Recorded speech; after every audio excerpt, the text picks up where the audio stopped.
Image nation. Let me tell you how powerful that is before I proceed.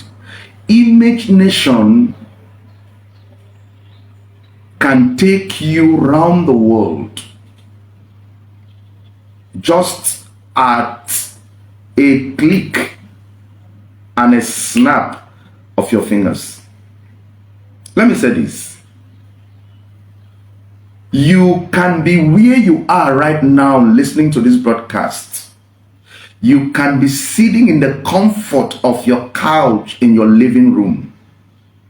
You can be sitting in your office. You may be driving. You may be sitting in a function. But the moment you activate yourself within and begin to imagine, right where you're seated, you can travel to any part of the world. I need no additional proof to tell you this. You can sit where you are. If you are in Nigeria, you can sit where you are, like I'm sitting here in Abuja, and I will travel to my village. I go around the entire community. I can choose to travel out of Abuja, out of Nigeria, to another West African country like Ghana, like Liberia.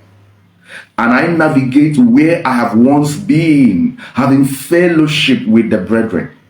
I can as well travel to the East Africa while I'm sitting in the comfort of this very location I'm doing this broadcast.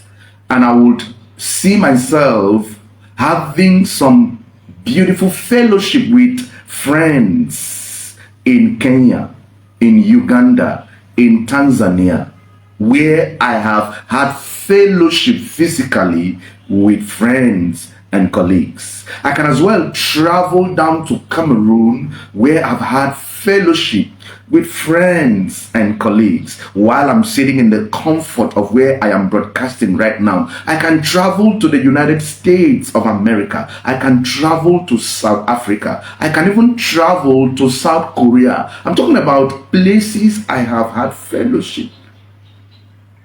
What is that telling you? This nation has no limit except the limit you placed on yourself, or the limit you placed on this very nation. Listen to me.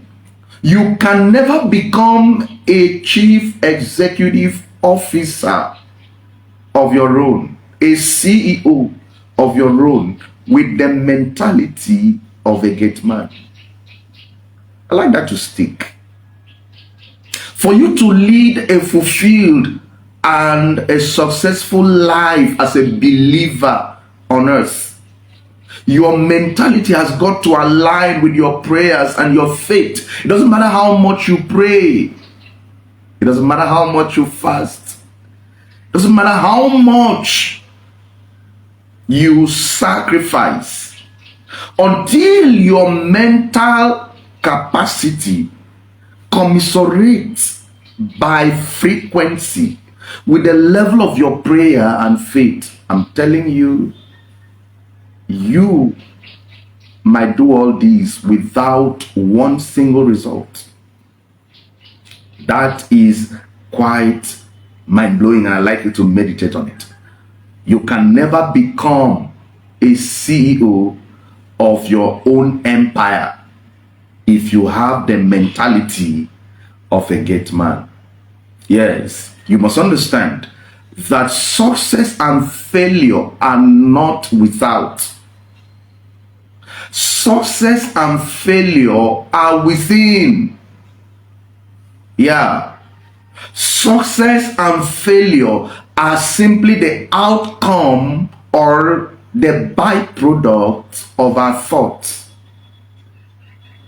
That is why the scripture we read said, as he thinks in his heart, instantly you manufacture, instantly you produce, because your thought is a factory.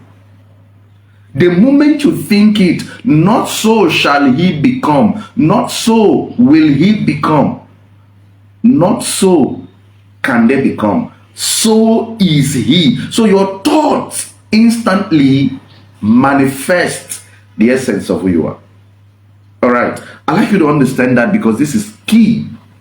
The difference between a successful person and a failure is not in their sizes. It is not in their color. It is not in their gender. It is not in their location. It is not in their environment. It is not even in their academic qualification. The difference between a successful fellow and a failure is in their mind, their thoughts, and their mentality. Give a man with the wrong kind of mentality $1 million. You will watch him in your very eyes fail. But give a man with the right kind of mentality just $1,000. It will be so astonishing to you the way he will succeed. Why? Because success is not without, it is within. I think I need to pause and say this, because this is quite very deep, and I'd like you to listen to this. When I hear folks call others chameleon, very derogatorily, very demeaningly, I use the word very to qualify the derogation and the demeaning way they do it. Maybe the fellow did something the way they never liked, and they felt this person is not real. This person is faking it. They are using it from the context of what that reptile is. So when people use that language, it tells you what they are trying to refer. That they are saying this person or this fellow is not straightforward. Yeah, I think I understand. So I have to strike the balance. But here it is. When people call others chameleon in nature, I laugh at their ignorance. Yeah. You know why? I'll tell you this. The reason is because unconsciously, every one of us, including you listening to this broadcast and you that will listen to it thereafter, every one of us on earth, in one way or the other, are the end result of the concentrated thoughts that predominates our mind. When you call someone chameleon, it is as a result of your ignorance of the fact that every one of us have the chameleon nature in us. Every one of us. And I'm going to explain this to you from the scriptures. Let me show you how chameleon-like we all are from the Bible. Let's look at this. 2 Corinthians chapter 3, when you read verse 18, it says, for we all, not some of us, for we all with an open face, as it were, beholding in a glass the beauty and the glory of God, are being transformed into the same image. That as you behold the glory of God steadfastly, there is a metamorphosizing, there is a transformation. As we behold the glory of God, no sooner we begin to transform into the same image. So that tells you that you are what you behold on. The predominant thought, the picture from the within. The question is, what are you activating? Check your life right now. You are not far away from what you have been beholding. You are not a function or the end result of what you prayed for. but the end result of what you have activated. Yeah. Your ignorance of not knowing the God kind that is resident within you has made you activate something that you're not. And you are complaining upon what you activated. That is what I'm trying to explain to you. You become what you behold. You become the predominant thought that you think. Jesus said, take no thought saying, because your thought speaks. As audible as you're hearing my voice, so audible is your thoughts also. Yeah. So when you think, there are spirits that hears the thought. You've heard people say, I was thinking aloud.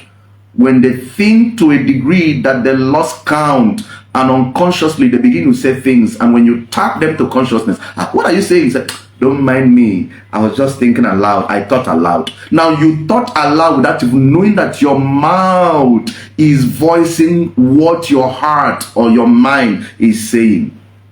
Imagination. That is what I'm trying to explain to you. So be careful what you think, because that is what you activate.